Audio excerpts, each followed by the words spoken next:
नमस्कार दोस्तों, मैं आपका दोस्त motivational speaker and public speaker mister प्रेमनु बोल रहा हूं। आप सभी लोगों का एक बार फिर से आपके अपने यूट्यूब चैनल SPR क्लासेस में बहुत बहुत स्वागत है। सर, उन दोस्तों को मैं बहुत बहुत धन्यवाद करता हूं जिन्होंने मेरे वीडियोज को देखा, समझा और मेरे मित्रों ने कमेंट में मुझे लिखकर बताया कि सर हम स्टेज पर कैसे बोलें, जबकि 15-50 लोगों के बीच घर में, परिवार में, समाज में, स्कूल में, कहीं भी अगर बोलना पड़ जाता है तो हमारी जुबान लड़खड़ाने लगती है, पसीना छोड़ देते हैं। सर हम डर जाते हैं, लोगों के बीच अपने आप को प्रेजेंट नहीं कर पाते। तो सर कुछ ऐसी स्टेप दीजिए ताकि हम स्टेज पर बोल पाएं, लोगों के बीच अपनी बात कर पाएं, लोगों के बीच के अंदर का हमारा डर जो है वो हमेशा के लिए हमसे दूर हो जाए। हमें कुछ ऐसे स्टेप दीजिए। तो सर बहुत बहुत धन्यवाद आप लोगों का कि मुझे किसी काबिल समझा, आपने अपनी बातें रखी, मुझे बहुत अच्छा लगा, आपने कमेंट में लिखा। तो सर मैंने प्रयास किया है और आपके लिए लेकर आया हूँ। और मुझे लगता है कि यदि आप मेरे इस वीडियो को फुल देखते हैं तो मैं दावे के साथ कह सकता हूँ कि दुनिया की कोई भी ताकत आपको अच्छा नाम करने से और एक नई पहचान बनाने से कभी रोक नहीं सकती। जी हाँ सर, मैं 2 चीजें आपको बताऊंगा और 2 चीजें आपको फॉलो करेंगे तो आपकी स्टेज का जो भय है, लोगों का जो भय है, वो हमेशा के लिए दूर हो जाएगा। अब आपको 15-50 नहीं, हजारों के बीच भी बोलना पड़े तो आप आराम से बोल सकोगे, एक अच्छी पहचान बना पाओगे। जी हाँ सर, पहली चीज जो मैं आपको देना चाहता हूँ वो है आपके पास पूरी जानकारी होनी चाहिए। जी हाँ सर, आपके पास पूरा नॉलेज होनी चाहिए, आपके पास पूरा डेटा होना चाहिए, आपके टॉपिक से रिलेटेड। आप किस विषय में बात करना चाहते हो, आप डांस करने जा रहे हो, आप स्पीच देने जा रहे हो या आप गाना गाने जा रहे हो, क्या करने जा रहे हो, आपको अपने विषय की भरपूर जानकारी होनी चाहिए। आपका गाना है तो उसका सुर कैसा है, उसका तालमेल कैसा है, उसमें ऊंचाई कैसी है, उसका उतार चढ़ाव कैसा है, आपकी आवाज़ मैच कर रही है कि नहीं कर रहे, आप म्यूजिक के साथ चल पा रहे हो कि नहीं चल पा रहे हो, आपको पता होना चाहिए। आप गाना गाने जा रहे हो, स्पीच देने जा रहे हो तो आपको अपना डेटा होना चाहिए।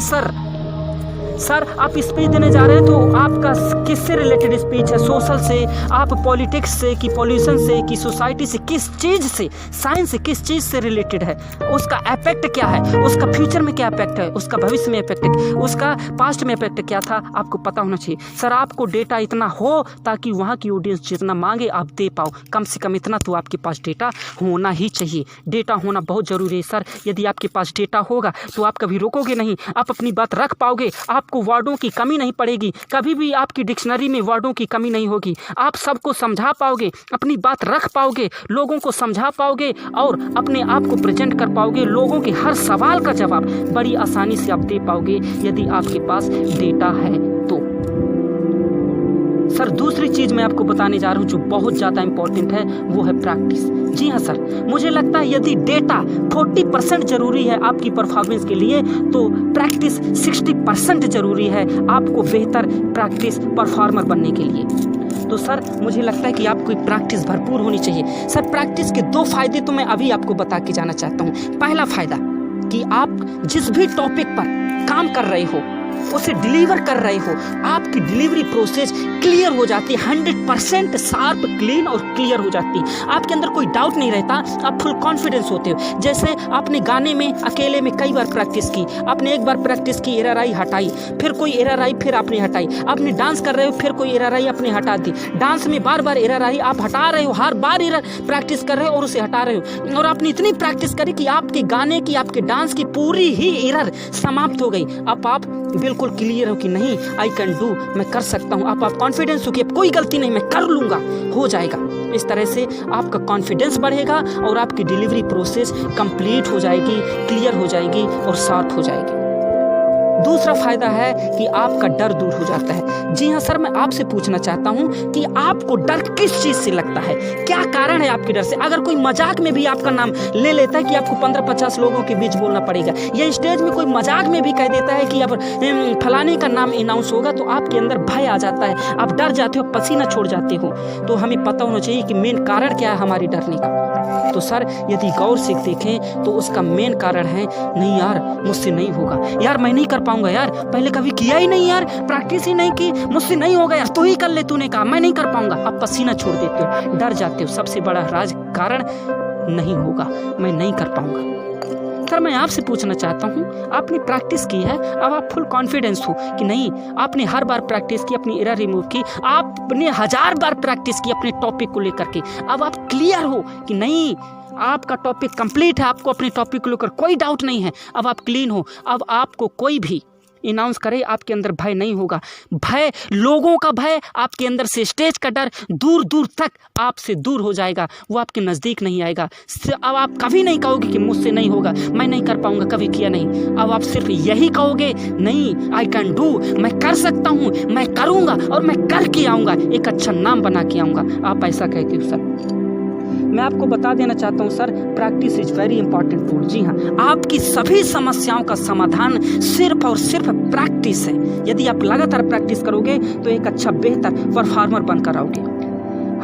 सर मैं आपको बता देना चाहता हूं कि प्रैक्टिस एक बहुत अच्छी चीज़ है। आप बहुत सालों से अपनी क्लास में, अपने ऑफिस में, अपने एम्प्लॉय के बीच कभी बात नहीं कर पाए, लेकिन एग्जाम्पल ले तो एक स्टूडेंट है, क्लास में कभी नहीं बोला, अब वो कोई क्वेश्चन मैथ का सॉल्व कर रहा है और वो लगातार उसे लगा रहा है, एरर आ रही है, फिर उसे सॉल्व कर रहा है, गाइड से, सीनियर से पूछ के, अपने जूनियर से भी पूछ लेता है और अपने सभी दोस्तों से पूछता है, उस क्वेश्चन को बार बार करता है और बार बार एरर आती फिर भी करता है। अब आज उसका वो क्वेश्चन कंप्लीट हो गया, सभी एरर कंप्लीट है, सब कुछ उसके लॉजिक, उसके कॉन्सेप्ट अब उसे क्लियर है।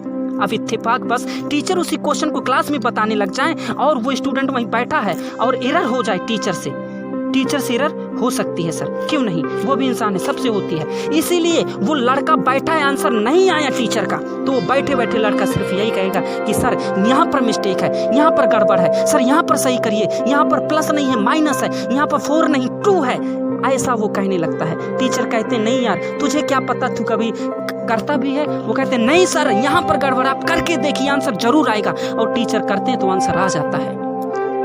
सर आपने कभी क्लास में बात नहीं करी, लेकिन आज आप पहली बार बोले तो एक आग लगा दी पूरी क्लास में, अपने दोस्तों को सोचने मजबूर कर दिए कि यार बंदे में दम है। सर प्रैक्टिस बहुत जरूरी है। मैं आपको बता देना चाहता हूं सर कि प्रैक्टिस के बिना कुछ भी संभव ही नहीं है। Practice is very important tool, और यदि आप दिन रात प्रैक्टिस कर रहे हो तो आपको किसी भी ज्यादा गाइडरों की आवश्यकता नहीं, ना किसी गुरु की आवश्यकता है। मैं आपको बता देना चाहता हूँ, किसी एक को अपना गाइडर मानिए, किसी एक को अपना गुरु मान लीजिए और प्रैक्टिस जारी रखिए।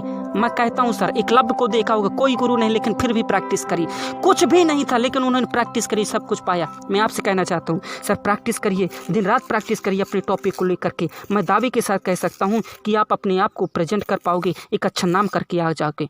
मैं सर कह के जाना चाहता हूँ, आपको कह देना चाहता हूँ सर कि आप नदी किनारे बैठ करके 1000 किताबें पढ़ ले कि मैं कैसे तैर सकता हूँ, आप नहीं तैर पाओगे सर, कभी नहीं, आप कभी नहीं तैर पाओगे जब तक कि आप नदी में उतरोगे नहीं और जा करके हाथ पैर चलाओगे नहीं नदी में, आप कभी तैर नहीं सकते।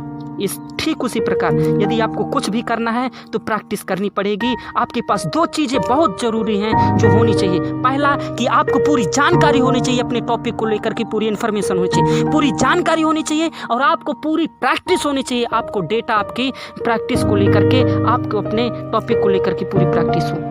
तो सर मुझे लगता है कि वीडियो आपको पसंद आया होगा, आपने मेरी वीडियोस को सुना होगा तो अच्छे से, तो आपको ज़रूर अच्छा लगा होगा। मैं दावे के साथ कहता हूं कि यदि आप ये चीज़ें अपनाते हो तो आप कभी भी फेल नहीं होगे। मैं यहीं से अपनी वाणी को विराम देता हूं और आपसे अपील करता हूं कि सर बेधड़क अपनी तैयारी करिए स्टेज पर बोलने की, और स्टेज पर अच्छा आग लगा दीजिए अब की बार। और अगर कोई पूछता है तो उसे बताइए कि हमने इस वीडियो को देखा, प्रेमानु सर जी के साथ हमने ये सब सीखा। आपको बहुत बहुत धन्यवाद है, शुक्रिया। पूरे देश में अपने दोस्तों में जिन जिन लोगों को ये प्रॉब्लम है, सभी लोगों में इस वीडियो को शेयर किए। मैं चाहता हूँ कि हिंदुस्तान ही नहीं पूरी दुनिया में ये बात फैले और सभी का स्टेज फियर दूर हो। यदि वीडियो अच्छा लगा हो तो लाइक करिए, सब्सक्राइब करिए और हमें कमेंट के जरिए उत्साहित करिए कि आपको वीडियो कैसे लगे। और जी हाँ सर, आपने अपनी कमेंट में बताइए कि आपने स्टेज में कैसा परफॉर्म किया, आपने स्टेज पर कैसा अपना जलवा बिखेरा। आपको बहुत बहुत धन्यवाद, आपको बहुत बहुत बधाई, बेस्ट ऑफ लक आप सभी लोगों को। आप अच्छा करेंगे। धन्यवाद, शुक्रिया, जय हिंद।